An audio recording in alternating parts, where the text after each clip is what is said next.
Well, all right, old timer. You put up a good fight. But now your days are over. Tomorrow you'll swing, and that young whippersnapper's gonna swing alongside you. Ha ha ha. I'll leave you two to get acquainted. One final friend, I suppose, before you go meet your maker.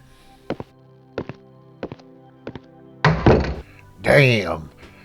As if it weren't bad enough that I gotta swing in the morning, now I gotta swing alongside some worthless old coot. You don't look like you're worth nothing, Grandpa. Me, I killed 6 men just for fun. What you ever done to deserve to swing with the likes of me? 6 men, you say? Killed 6 men. I guess you think that's really something. Yeah, I'll tell you what, Sonny. You ever heard of the Stonewall Gang? Yeah, well, I run with them back in the day. Several years ago it was, but 6 men, that ain't nothing compared to what we done. But you ask what's the reason I deserve to swing with you, and I'll tell you, there was one thing I done back when I was running with them fellas, and that's the reason I deserve to swing. I suppose you're the only one here to hear my confession, and so here it is. I don't reckon I'll ever forget that day. Cletus weren't paying attention and got himself bit by a zombie. We hightailed it to the nearest town and found ourselves at an apothecary shop. We knew about this place. It was run by a real pretty woman. She didn't have no husband, but she did have a cute little daughter who was there with her that day. Well, she saw us coming and she knew right away it weren't gonna end well. Stonewall, he explains to this woman what happened, and he tells her she better find a way to help Cletus, or she's gonna suffer the consequences. Now, this woman, she knew who we was. She said she wouldn't help for nothing, even when Stonewall pointed his pistol at her head. She said, I certainly ain't gonna be able to help you if I'm dead, but I ain't helping you in any case. Well, Stonewall, he gets a strange look in his eyes, and he looks down at that cute little girl and says, you may not care about your life, but what about this youngin's? And this woman, smart as a whip, says, you kill her, I ain't got nothing left to live for, so you might as well kill me too.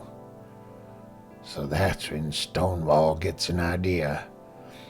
Put that little girl up on that table, he says, and he orders me to go over to the shelves where that apothecary woman kept her chemicals.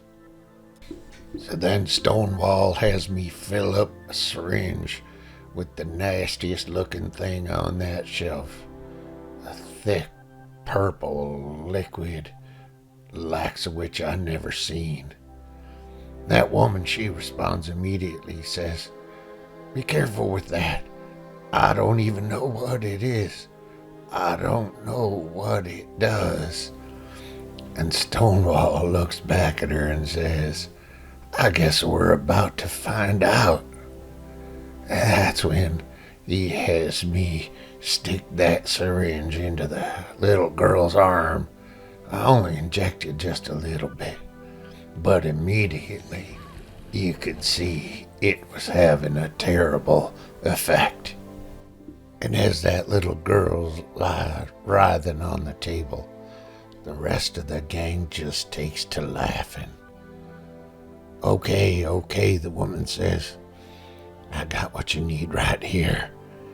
It's real rare, but it'll cure any disease. even that damn zombie virus. So Stonewall, he grabs that cure and gives it to Cletus, and right away he starts looking better. Stonewall turns to the woman and says, "Now, wouldn't it have been easier if you'd just cooperated from the start?" And that's when he pulled his pistol, quick as lightning, and blew that pretty woman's head right off. At this point, the whole gang's laughing like never before. And I says, "Stonewall, we gotta get out of here." And he says to me, "Why?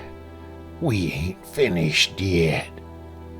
And he points at the syringe in my hand. I looks down at that little girl suffering on the table, and all I could hope was maybe the rest of this will put her out of her misery. But that ain't what happened at all. For hours we stayed in that shop, watching that poor little girl writhe, listening to her screams, and all the while, all of us laughing. And as if that weren't bad enough, as we watched, that little girl started to change in ways I'd never seen before.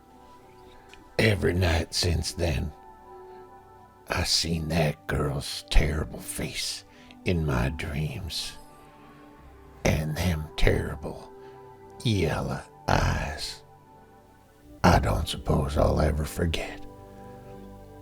Well, maybe tomorrow.